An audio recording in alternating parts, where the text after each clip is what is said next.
මට දියුණු වෙන්න සාර්ථක වෙන්න බැරි මට අවස්ථා වැඩිය නැති නිසා අත දෙන්න කෙනෙක් නැති නිසා කියලා කියන අවස්ථා මට බොහෝ විට විවිධ අයගෙන් ඇහිලා තියෙනවා. ඒත් මගේ මිත්‍රයා සාර්ථක මිනිසුන්ගේ ජීවිත දෙස හා ලෝක ඉතිහාසය දෙස බලන විට පෙනෙන දෙයක් තමයි විකල්ප අඩු මිනිස්සු ජයග්‍රහණය කිරීම එකම විකල්පය වෙච්ච මිනිස්සු තමයි ජීවිත වැඩියෙන් දිනලා තියෙන්නේ කියන කාරණය. මම අද යුද ඉතිහාසයේ කතාවකින් ඔබේ ජීවිතයට වටින පණිවිඩයක් රැගෙන එන්න කැමතියි. මේක ඔබේ ජීවිතයට පමණක්ම නොවේ ආයතනයකට හෝ රටකට පාවිච්චි කරන්නත් පුළුවන්. ලෝක ඉතිහාසය යුද ඉතිහාසයට අනුව බැලුවම මෙක්සිකෝව කියලා කියන්නේ තරමක් යටත් කරගන්නට අමාරුව තිබුණු රාජ්‍යයක් ලෙසයි සඳහන් වෙන්නේ. ආක්‍රමණශීලී හමුදා කණ්ඩායම් කීපයක්ම මේ දිවයින යටත් කරගන්නට ගොඩබිම යටත් කරගන්නට උත්සාහ කරත් එය පහසුුනේ නැහැ. 1519 මෙම රාජ්‍යය යටත් කරගැනීමේ අපේක්ෂාවෙන් මේ රාජ්‍යයට ලං වෙනවා මුහුදු බලකායක්. ඒ කියන්නේ නාවික හමුදාවක්. ස්පාඤ්ඤ ජාතික හර්නාත් කෝටිෂ් ඇතුළු හමුදා බල ඇණියක් මෙක්සිකෝවේ මුහුදු වෙරළට ගොඩ බසිනවා. මෙම හර්නාන් කෝටිෂ් මුහුදු වෙරළට ගොඩ බැසලා මුලින්ම කරන දේ තමයි තමුන්ගේම සගයන්ට නියෝග කරනවා තමා පැමිණි නැත්නම් මේ බලකාය පැමිණි නෞකා ගිනිබත් කරන ලෙස. අසලස් තිබුණු උස් ගොඩබිමක් මත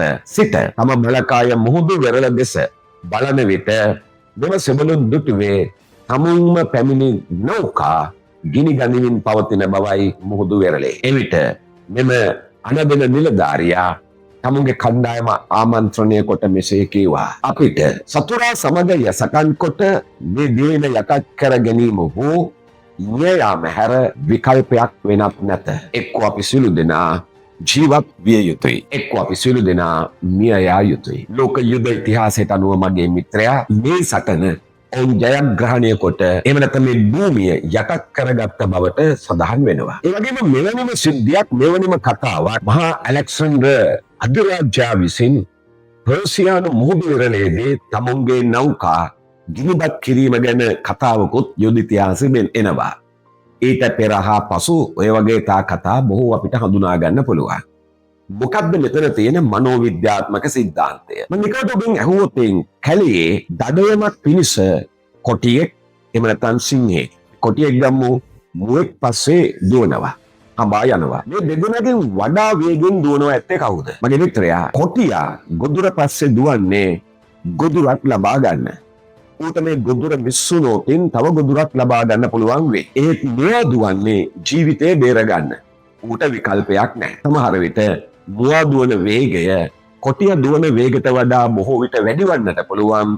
හේතුව ඌ ජීවත් වීම සඳහා දුවනවා, කොටියා ගොදුරක් සඳහා දුවනවා. මිත්‍රයා, ජීවිතේ ජයග්‍රහණ කරා යන ගමනේදී පසු බැසීමට විකල්ප මාර්ගයක් නැති තැනදී තමයි ඔයාගේ උපරිමය පාවිච්චි කරන්න පටන් ගන්නේ.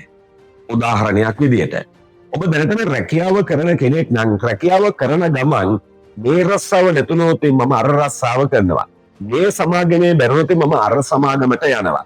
මේක නැතුණාට කර ප්‍රශ්නයක් නෑ, මට අතනක් තිබෙනවා කියලා විකල්ප බාහුල්‍ය වන විට ඔයා එක විකල්පයක්වත් හරියට පාවිච්චි කරන්නේ නැති වෙන්න තියෙන සම්භාවිතාව වැඩි. ඒ වගේම ඔබ දැන් ලංකාවේ ව්‍යාපාරයක් හෝ රැකියාවක් කරන කෙනෙක් නම් මම තම වැඩි දවසක් මෙහි ඉන්න බලාපොරොත්තුවක් නෑ, ලංකාවෙන් යන්න තමයි බලාපොරොත්තුව කියලා ඔබ දෙකකට හිතා වැඩ කරනකොට මෙවැනිකින් එකක්වත් සාර්ථක නොවන්නට තිබෙන සම්භාවිතාව වැඩි.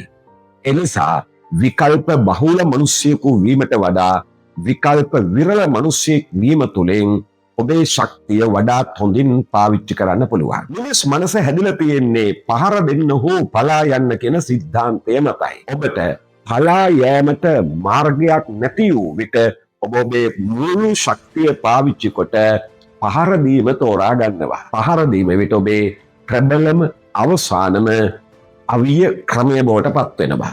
එවිට ඔබේ ශක්තිය ඔබ උපරිමයෙන් පාවිච්චි කරනවා. නිකන් ජනවාරදී අපි අහලා තියෙනවා මාව බිත්තියට හේතු කරන්න එපා, බිත්තියට හේතුණු වෙලාවට මගේ හැටි බලා ගන්න පුළුවන් කියලා. දුර්වලයා වුණත් පසුබැසලා තවත් පසුබසින්න තැනක් නැති වූ විට ඔහුගේ උපරිමය පාවිච්චි කරනවා.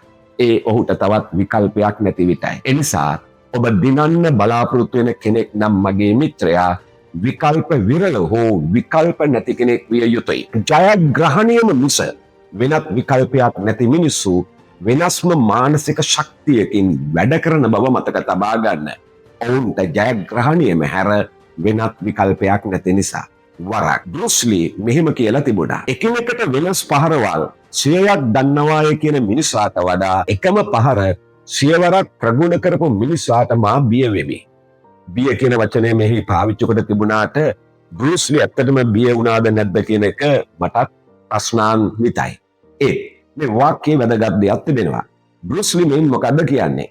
බොහෝ පහරවල් ප්‍රගුණ කරපු කෙනා කිසිම පහරක් ශක්තිමත්ව එල්ල නොකරන බවයි. ඒත් එකම පහර 100 වරක් ප්‍රගුණ කරපු කෙනාගේ පහර ඉතා වේගවත් බවයි. ඉතින් මා අවසාන වශයෙන් මෙහෙම කියනවා. ඔබ ඔබේ නැව්වලට ගිනි තබන්න. පසු බැසීම විකල්පයක් නොවුණු කල ජයග්‍රහණයම ඔබේ එකම විකල්පය බවට පත්වනු ඇත. එවැනි මිනිසුන් නතර කළ නොහැක.